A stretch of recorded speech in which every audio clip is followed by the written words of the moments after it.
So I want to move into the next part of our program and introduce to you a partner of mediaX.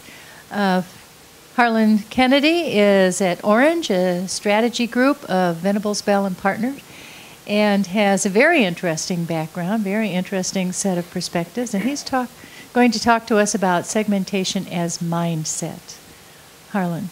Thank you, Martha. I always learn a lot when I hear you talk. Kind of you to say. So before I start, I wanted to thank Susanna for putting my presentation immediately after the wine had been poured. So I have that going for me, if nothing else. So I want to actually give a little background because this presentation will feel different, I think, from the other presentations that you've seen today. My background is in advertising, in marketing. I am the strategic director for a customer experience consultancy that we founded within an advertising agency. And so when we think about segmentation, for me that means segmenting audiences, segmenting customers, hitting them with messages, understanding how we prioritize either our media dollars or product development dollars, or pinpointing customer experiences that we want to create to be relevant for specific audiences. And so oftentimes what our clients will do is create a segmentation study. We'll have 8 or 10 different types of people who brush their teeth. And then we'll understand, well, what are the motivations that they have? Why do they buy oral care products? It turns out that maybe there are very different needs there that we can meet either with new products or with advertising. And so I thought it might be interesting to just look at some of the things that I've either been a part of or other case studies from the world of advertising and marketing and customer experience, and just kind of raise some of those issues or topics for us to think about how we might approach the world with a segmentation mindset, in addition to thinking of segmentation as a tool. This is the most technical slide I have for you today. So you think about segmentation, it's something we do from a very young age. From a 2-year-old, a 3-year-old could tell you that's a cat and that's a dog, and then, well, why is that? It's, well, you start to describe, you probably start to describe the way they look first, and what are their appearance? How do you know? Then you might describe the way they behave, and there may be some internal motivations, and that's where it starts to get interesting. And I think this is obviously really simple until you start looking at cats that play fetch and dogs that love catnip, right? And those are, what's interesting about that is that's where the opportunity lies for marketers or for people who are developing new products. When people don't look the way they think, or we think that these are the traps we fall into when you think you've pegged the segment and it turns out that they actually want something other than what you think they might have wanted. So speaking of dogs that want to be cats, the first topic I want to raise is this idea of not thinking of customers, thinking of our target, not just in terms of who they are, not just in terms of their actual behavior, but who do they want to be? What do they actually aspire to? And a couple case studies I want to hit with this. This is actually a really old case study. It goes back to the 80s. The Economist at the time, this was a time when people read news magazines. I know that's a hard thing to imagine in this day and age, but it was a cutthroat industry, very competitive, and The Economist was looking for a way to stand out. And so it turns out they started to do research, and they started to look at, well, why are people reading The Economist? And it turns out that people actually, in some cases, maybe weren't reading The Economist. They just wanted to be kind of seen with The Economist, because then it was almost and again, hard to imagine, but a news magazine is a badge brand that you could, and so a couple quotes here. You don't want to be seen on the tube reading the mail, but you'd rather be rather pleased if you were spotted with a copy of The Economist under your arm. Or there's always something you can use to drop into conversations, which makes you seem really clever. And so The Economist, as opposed to saying, oh, well, let's find out what people really want from their news magazine and talk about how we have that, they realized, oh, there's actually an emotional truth, a deeper truth here, that people actually aspire to be Economist readers. And so when we look at the messaging, it's not about necessarily mirroring, okay, now we know who you are, we're for people like you. It's more about creating a lighthouse. We are the place where this happens, and if that's something that you aspire to, then we have that. Couple of, just in terms of the way they bring that to life, This top line here, lose the ability to slip out of meetings unnoticed, cures itchy scalp. Some of these are just clever headlines, but then they started to get into almost like mini IQ tests in the ad to communicate what The Economist is all about. This you probably can't read. It says, I never read The Economist, management trainee aged 42.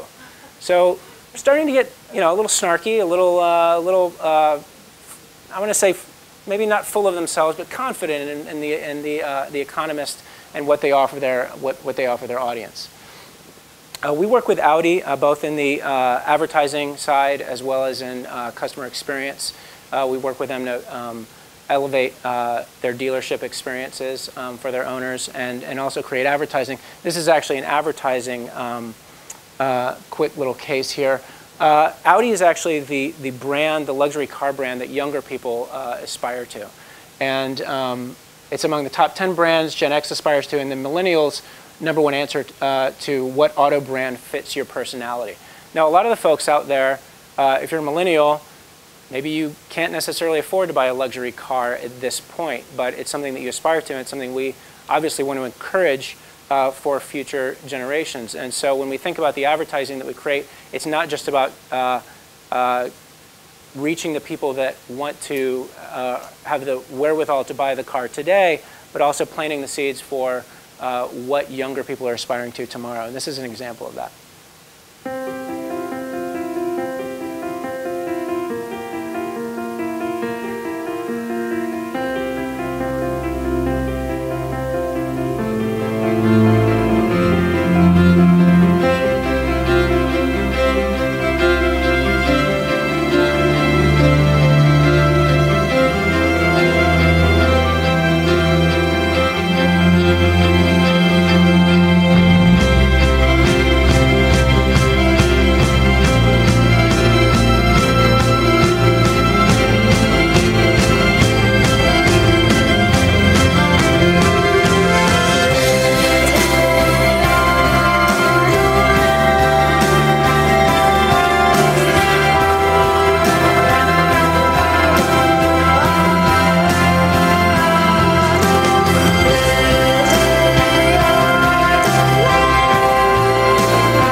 My parents saw that spot. They asked me, what was wrong with the first living room? Which I took as a compliment to our ability to actually target the communications. So again, brand awareness after this, hit an all-time high. Again, consideration rose. Just some good positive metrics, coming on, and then folks who have seen the advertising.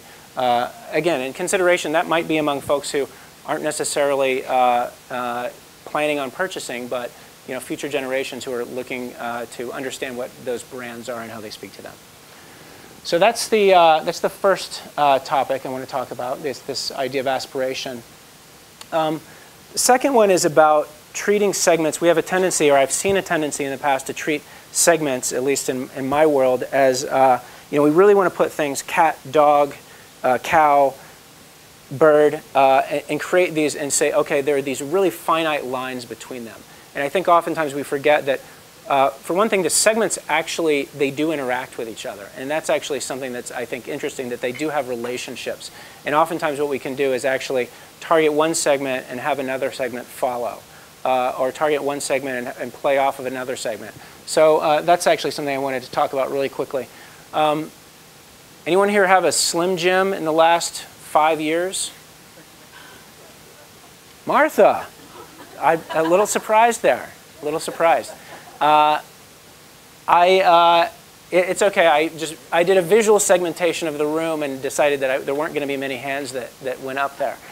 So the challenge for the Slim Jim brand was that at age 18, Slim Jim usage just drops off of a cliff, much higher rate than snacking in general. And we're talking about boys here, but 18-year-old boys, they just stop kind of eating like they used to when they were 12.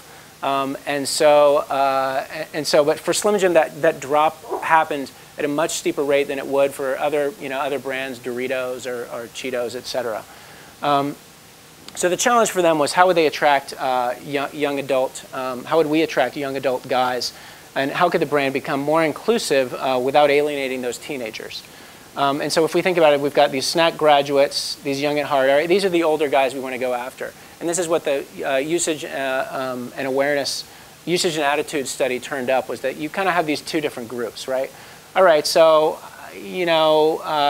seems like maybe the young at heart might be more of our target. Let's bring our current segment, the current user, into the mix as well. And what you realize is that, and this guy, by the way, he's a little more mature. He's probably thinking more about, he's holding down a job and a little more responsibility, putting, maybe he put the Xbox in the closet and he's kind of moving on with his life. The young at heart, we're talking guys, 22-year-olds here, maybe he's holding on a little longer. He's not in any hurry to grow up. If we think about Billy and how do we not, I'm going to call him Billy here, how do we not alienate him with a communication? And these are the names we came up. So we've got Billy, we've got Will, and we've got Bill. And it turns out that Billy actually kind of wants to be Bill when he grows up. It's something that feels much closer to his world. And so Bill became the target. You wouldn't necessarily think that these two would share, have more in common, at least as we are, at least in terms of how we're interested in it, than Will and Bill, because demographically, Will and Bill are actually much more similar. So the insight here was that, the newfound responsibilities of adult life, very difficult, and Slim Jim is made from stuff that guys need, and it's almost the antidote to that growing up, right? So quick spot here. As a registered nurse, it's my job to distribute Slim Jims to patients suffering from male spice loss as discreetly as possible. Nobody likes to be embarrassed. Tantric yoga guy. Jalapeno. Matchy match. Monster stick. Twice daily. Recumbent bike guy. You're staying overnight for more observation. Gah! Slim Jim, made from stuff guys need. I have another one, but we're gonna move through it. So again, results. Relevance here is really what we're talking about. Relevance eventually translates into purchase intent. But that key one up top, relevance increased 26%. Second one, increased 16% for guys 18 to 29. And then, of course, sales rising, outpacing every snack but corn nuts, just for those who are keeping score. So we've taken into account the relationship between people, thinking about segmentation as a aspirational. I want to talk a little bit about, that was kind of, in a way, my advertising life. Now I run this customer experience consultancy. And so let's talk about how segmentation applies to that, creating customer experiences, branded experiences for people, and what the with care means, because there's a flag that goes along with that. My colleague, my partner in crime in running VBP Orange on the design side is Mark Woolard. And he, in a previous life, he did a project for Nordstrom that centered around solving the cosmetics department within the department store. The cosmetics department hasn't changed that much in decades. They're under assault from companies like Sephora. They've just created a different experience and so they're losing. Particularly, this is back to younger customers. They have a comparison point that they've grown up with Sephora, and now the department store cosmetics department doesn't make any sense to them. It feels antiquated. And so what can we do to kind of make this a more relevant, rewarding experience? And so we have here a segment that they put in place. There were actually 5 segments. These are the 2 that matter most. This is Lux Lauren up top and Beauty Blair. Lux Lauren is actually, this is her makeup area. And Lux Lauren is very much about high-end products, but fewer. She knows the things that she really wants and wants to go in and get them very conveniently and not have it be a huge hassle. She's not necessarily as into experimentation with different brands. Beauty Blair, on the other hand, you can see that she's very much into experimenting with colors, brands, etc. And so how do you create an experience that actually works for both of these? And what they did was actually, I'm not going to go through each of these stations, but there's they created a core. It was called Nordstrom at the Core. They created this almost like a safe zone within the cosmetics department where none of the associates from any of the brands can come and approach you. It creates a self-guided, safe area where you can try out different products, consult with someone who's not employed by one of the cosmetics companies, read some editorial about what Nordstrom thinks the look of the season is, etc. And so this is how it would actually show. And the interesting thing is that Lux Lauren actually, more Lux Laurens turned into Beauty Blairs over the course of the, as they saw and were exposed to the idea, which is interesting because there's more opportunity to sell more and different things to the segment on the right. Really quickly about Audi, we work for their customer experience. This is their customer experience strategy. Audi crafts every moment for me. So this is what it should feel like when you go into an Audi dealership. We spend a lot of time thinking about how to bring this to life for people in different interactions they might have at the dealership. Right now, one of the ways we do that is by offering people choices so that I can actually choose, for instance, if I take delivery of my car, to be oriented around my car, I might choose to come back later, or we can do it now, and then I feel like my time is being respected. But what's interesting is, in hearing some of the earlier speakers, how could we bring technology into this? How could we bring, if we think about real-time segmentation, if we can actually have a more granular approach to segmentation for Audi owners? For instance, something like loaner cars, which is a big headache for dealers. Oftentimes they run out of cars. They don't necessarily have a great way of deciding, well, what kind of car would you give which driver? But if they understood that maybe I was thinking about buying a new car, they might actually upsell me from the car that I have now. I know that sounds like an easy thing to do, but in the day-to-day business of a dealership, that's difficult. That seems like something that a segmentation, a more detailed or almost a mobile or a behavioral segmentation could help them figure out. Here's the warning, is that I don't know how many of you have heard of the apartment building in New York with the rich door and the poor door. So there's this building that's gone up, and the folks who are rent stabilized, this is their entry over here, and the new folks to the building get to walk in the front door. And so that raises questions. When you start to segment on customer experience, you're treating people differently. You're trying to find ways of meeting everyone's needs, but there's a warning there to not be creating different classes of customers. And so I think this is something that we keep in mind as we're creating new experiences within the Audi dealership. Thanks very much.